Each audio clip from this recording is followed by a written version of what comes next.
అంటే ఈ లైవ్ చూస్తున్న మన జీవితంలో మనం తగ్గించుకుంటున్నామా? అయితే ఈ 25 సంవత్సరంలో ఇది మొదలుకొని, ఈ నెల మొదలుకొని, ఈ దినం మొదలుకొని, ఈ మూమెంట్ అనగా నువ్వు తగ్గించుకున్న ఈ క్షణం మొదలుకొని నీ జీవితంలో మేళ్ళు ప్రారంభమవుతాయి. అప్పుడే చేశాడండి. ఎప్పుడైతే మనస్సే తగ్గించుకున్నాడో అదే క్షణం, అదే దినం, అదే రోజు, అదే క్షణపాటులో దేవుని కార్యం ప్రారంభమైంది.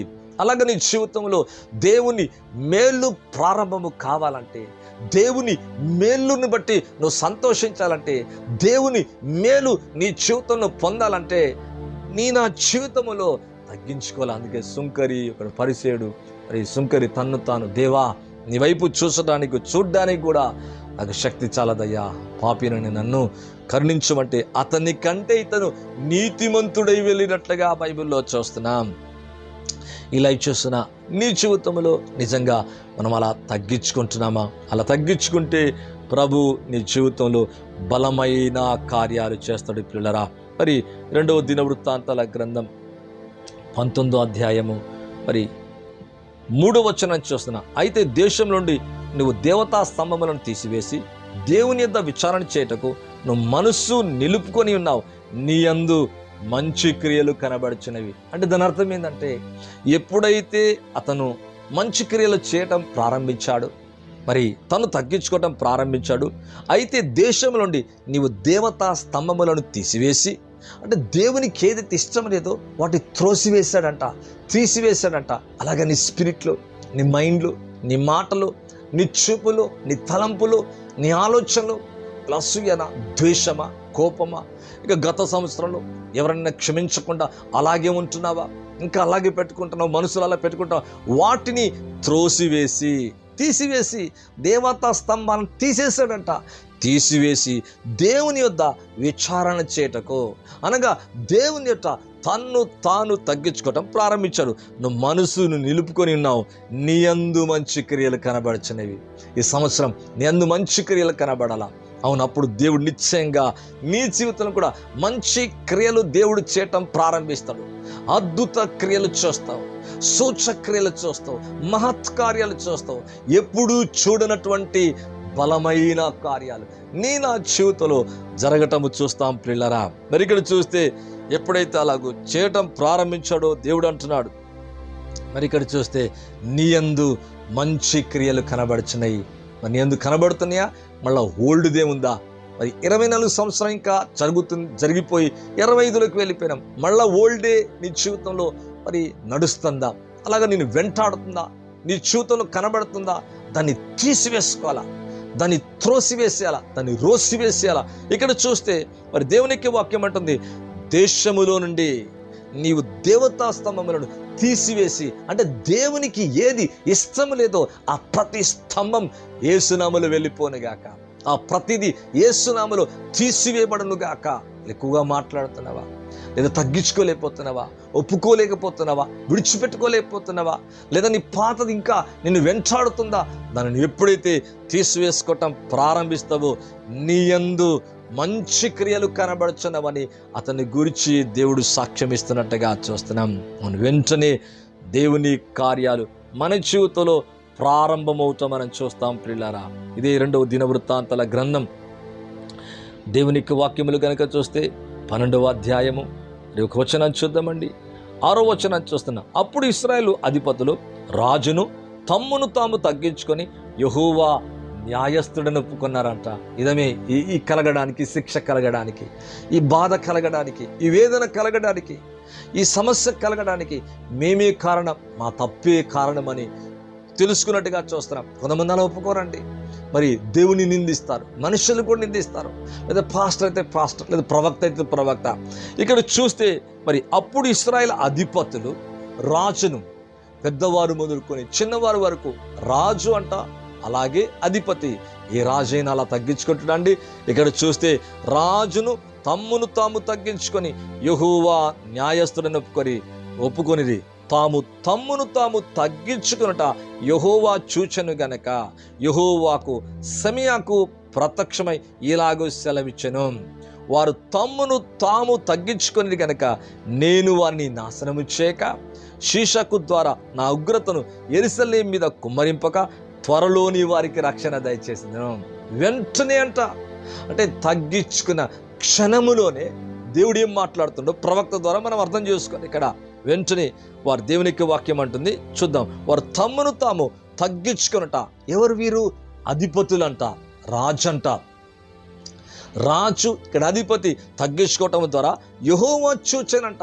మరి నీ జీవితాన్ని ప్రభు చూస్తున్నాడు, నీ తగ్గింపును కూడా చూస్తున్నాడు. నీ భర్త ఎదుట, నీ భార్య ఎదుట, నీ పిల్లలు ఎదుట, లేదా పెద్దవారి ఎదుట, మరి మనకంటే మరి ఒకవేళ ఒక వయసు పెద్దదుందేమో వారి ఎదుట వారు ఒకవేళ మిస్టేక్ ఉండొచ్చు. నువ్వు తగ్గించుకున్నప్పుడు నీ జీవితాన్ని హెచ్చిస్తాడు ఆయన. మరి యెహోవా చూచెను గనక యెహోవాకు సమయాకు ప్రత్యక్షమయ్యేలాగా సెలవిచ్చెను. వారు తమ్మును తాము తగ్గించుకొనేది గనక. నీ తగ్గింపు చూస్తున్నాడు, నీ లోపల హెచ్చించుకునే విధానాన్ని కూడా చూస్తున్నాడు. అంటే దాని అర్థం గర్వాన్ని కూడా చూస్తున్నాడు, లేదా అతిశయాన్ని కూడా చూస్తున్నాడు. లోకాన్ని బట్టి, డబ్బుని బట్టి, లేకపోతే నీకున్న పరిస్థితులను బట్టి, చదువును బట్టి, ఇక్కడ వాటన్నిటిని బట్టి లోపట అతిశయించుతున్న దాన్ని కూడా చూస్తున్నాడు, నువ్వు తగ్గించుకునే దాన్ని కూడా చూస్తున్నాడు.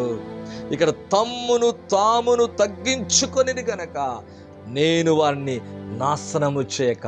ఇక్కడ అంటాడు, షీషకు ద్వారా నా ఉగ్రతను యెరూషలేము మీద కుమ్మరింపక త్వరలోనే వారికి రక్షణ దయచేసేదను. ఓ వాట్ ఏ బ్లెస్సింగ్. అవును, నువ్వు తగ్గించుకున్న క్షణములోనే దేవుడు వాక్కు ప్రత్యక్షమైందంటే ఇక్కడ చూస్తే వీరికి వాక్కు ప్రత్యక్షమైంది. అలాగే తగ్గించుకున్న క్షణము నుంచే దేవుడు తన శక్తిని నీ మీద కుమ్మరించడం ప్రారంభిస్తాడు. దేవుడు నీ కొరకు కదిలింపబడతాడు, నీ యందు ఆనందిస్తాడు, నిన్ను క్షమిస్తాడు, నీకు రక్షణ దయచేస్తాడు. ఇక్కడ చూడండి, కుమ్మరింపక, వారి మీద ఉగ్రత కుమ్మరింపక, ఏ దేశమైతే, ఏ రాజైతే, ఏ అధిపతి అయితే వారు తగ్గించుకున్నారో వెంటనే ఆ దేశం మీద ఉగ్రతను కుమ్మరింపక త్వరలోనే వారికి రక్షణ దయచేస్తుందని దేవుడు ఇక్కడ సెలవిస్తున్నట్టుగా చూస్తున్నాం. అవును ప్రియులారా, ఏ క్షణమైతే నా జీవితం తగ్గించుకోవటం ప్రారంభిస్తుందో నాట నుండి దేవుని హెచ్చింపు, దేవుని యొక్క ఆశీర్వాదం, దేవుని యొక్క మేలు, దేవుని యొక్క మరి బలమైన కార్యాలు నా జీవితంలో జరుగునుగాక. మరి ఇక్కడ చూస్తే ఎంత చక్కటి కార్యం అండి. త్వరలోనే వారికి రక్షణ దయచేసేదను. చూడండి, దేవుని యొక్క వాక్యంలో కనుక చూస్తే మొదటి రాజుల గ్రంథం 11వ అధ్యాయము 1వ వచనం చూడండి. మోయాబీలు, ఏదోమీలు, అమ్మోనీలు, సీదోనులు, హిత్తీయులను జనులు మీ హృదయములను తమ దేవతల తట్టు తిప్పుదురు గనక వారితో సావాసం చేయకూడదనియో, వారిని మీతో సావాసము చేయనీయకూడదనియో యెహోవా ఇశ్రాయేలుకు సెలవిచ్చున్నాడు. అయితే రాజైన సొలొమోను ఫరో కుమార్తెను గాక ఆ జనులలో ఇంకా అనేక మందిని పరస్త్రీలను మోహించినట్లుగా చూస్తున్నాం. మరి ఇలాగా మరి ఎవరైతే మరి వేరే స్నేహం చేస్తాడో, చేయకూడని స్నేహం చేస్తాడో, మరి అతని జీవితములో అనేక సమస్యలు తెచ్చుకున్నట్లుగా చూస్తున్నాం. మరి మన సావాసం ఎలాగుంది, మన జీవితం ఎట్టిపోతుంది, ఈ 20 సంవత్సరం నీ జీవితం ఎలాగుంది, ఒక్కసారి మనమే పరిశీలన చేసుకోవడానికి ప్రయత్నించాలి. ఒకవేళ కనుక మన జీవితాన్ని మనం తగ్గించుకోవటం ఆరంభిస్తామో దేవుని హెచ్చింపు అనేది ప్రారంభమవుతుంది. చూడండి, బైబిల్లో కనుక చూస్తే మొదటి పేతురు రాసిన పత్రిక 5వ అధ్యాయం 6వ వచనం మనందరికి తెలిసిన మాటే. దేవుడు తగిన సమయమందు మిమ్మల్ని హెచ్చించినట్లు బలిష్టమైన చేతి కింద దీన మనస్కులైనడి. ఆయన మిమ్మల్ని గూర్చి చింతించుచున్నాడు, లక్ష్యము చేయుచున్నాడు. మీ చింత యావత్తు ఆయన మీద వేడి. నిబ్బరమైన బుద్ధి గల వారై మెలకుగా ఉండుడి. మీ విరోధి అయిన అపవాది గర్జించు సింహం వలె ఎవరిని మింగురుదనని వెదుకుచూ తిరుగుచున్నాడట. ఇక్కడ చూస్తే మరి బైబిల్ చూస్తే దేవుడు తగిన సమయమందు, తగిన సమయం ఉంది, ఒక సమయం ఉంది, ఆ సమయమందు మిమ్మును హెచ్చించినట్లు ఆయన బలిష్టమైన చేతి కింద ఎలాగుండాలంట, దీన మనసుకులై ఉండాలంట, తగ్గింపు కలిగి ఉండాలంట. అలాగా అనేక భక్తులు ఉన్నారు పిల్లరా. ఎస్తేరు అలాగుంది, యేసోబు అలాగున్నాడు, దానియేలు అలాగే ఉన్నాడు, దావీదు అలాగే ఉన్నాడు. మరి ఇక్కడ చూస్తే బైబిల్లో చూస్తే తగిన సమయమందు మిమ్మల్ని హెచ్చించినట్లు ఆయన బలిష్టమైన చేతి కింద దీన మనస్కులైండి. మరి తగ్గించుకుంటున్నామా? తగ్గించుకోవటమే కాదు, ఒప్పుకుంటున్నామా? ఒప్పుకోవటమే కాదు, విడిచిపెడుతున్నామా? అప్పుడు మేలు పొందుతాం. అందుకే మీ పాపములను మీరు ఒప్పుకొని విడిచిపెట్టిన ఎడల కనికరం పొందుతామంట. మరి ఈ లైవ్ చూస్తున్న మీ జీవితంలో ఎప్పుడైతే అలా చేస్తామో, ఎప్పుడైతే మన జీవితం తగ్గింపు అనేది ప్రారంభం అవుతుందో, మన జీవితంలో హెచ్చింపు కూడా ప్రారంభం అవుతుంది. ఒకవేళ ఇంకా అలా లేకుంటే ఈ సంవత్సరం ప్రభా మరి ఇంకా పాత విధమైన స్వభావమే, అదే ఆలోచన, అదే మాట, అదే తలంపు, అదే క్రియ, అదే ప్రవర్తన, అదే జీవితం కనుక్కుంటే పశ్చాత్తాపడాలా.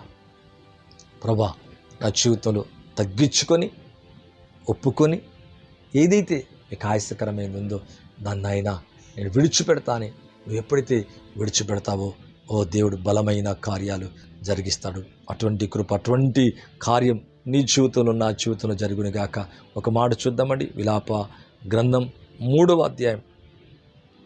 మరి విలాప గ్రంథం 3వ అధ్యాయాలు కనుక చూచినట్లయితే, విలాప 3:22 కనుక చూసినట్లయితే ఒక మాట ఉందండి.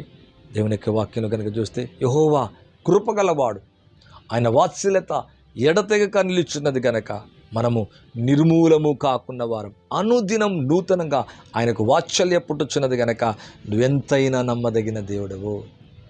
ఎవ్రీడే ఇక్కడ బైబిల్ అంటుంది, ప్రతిరోజు అంట న్యూ మెర్సీస్, నూతన కృప, నూతన కనికరం అంట. అనుదినం నూతనంగా ఆయనకు వాత్సల్యత పుట్టుచున్నది. నువ్వు బుద్ధి తెచ్చుకున్నప్పుడు, నువ్వు మనసు త్రిప్పుకున్నప్పుడు, నువ్వు ఒప్పుకున్నప్పుడు, నువ్వు ఆయన వైపు మల్లుకున్నప్పుడు, నువ్వు పశ్చాత్తాపడ్డప్పుడు, అంటే నిన్ను నీవు తగ్గించుకున్నప్పుడు అనుదినము నూతనంగా ఆయనకు వాత్సల్యత పుట్టుచున్నది. నువ్వెంతైనా నమ్మదగిన వాడవు. అవును, ప్రభు నమ్మదగిన వాడు. లోకములో మనుషులు నమ్మదగిన వారుగా ఉండొచ్చు. అని దేవుని యొక్క వాక్యం అంటుంది, ప్రభు నమ్మదగిన వాడంట. నీ ప్రతి పరిస్థితి నుంచి నేను విడిపిస్తాడు ఆయన. నీకు నెమ్మది కలగ చేస్తాడు. నీ వ్యాధిని స్వస్థపరుస్తాడు. నీ గర్భఫలాన్ని దేవుడు తప్పక యేసు నామములో తెరుస్తాడు. నీకు కావలసిన కార్యాన్ని ప్రభు జరిగిస్తాడు. అయితే మన జీవితంలో మేలు పొందకముందు ఎలా తగ్గింపు కలిగి ఉన్నామో, మేలు పొందిన తర్వాత కూడా అలాగే తగ్గించుకున్న వారిగా మనం ఉన్నట్లయితే ఇంకా ప్రభు అధికంగా మనకి నెమ్మదిని, సమాధానాన్ని, అనేకమైన మేళ్లను కలగ చేస్తాడు. మరి తగ్గించుకుందామా? 25 సంవత్సరంలో మరి అధికంగా బహుగా, మరి ఇదొక చదువు, బహుగా తగ్గించుకున్నాడంట.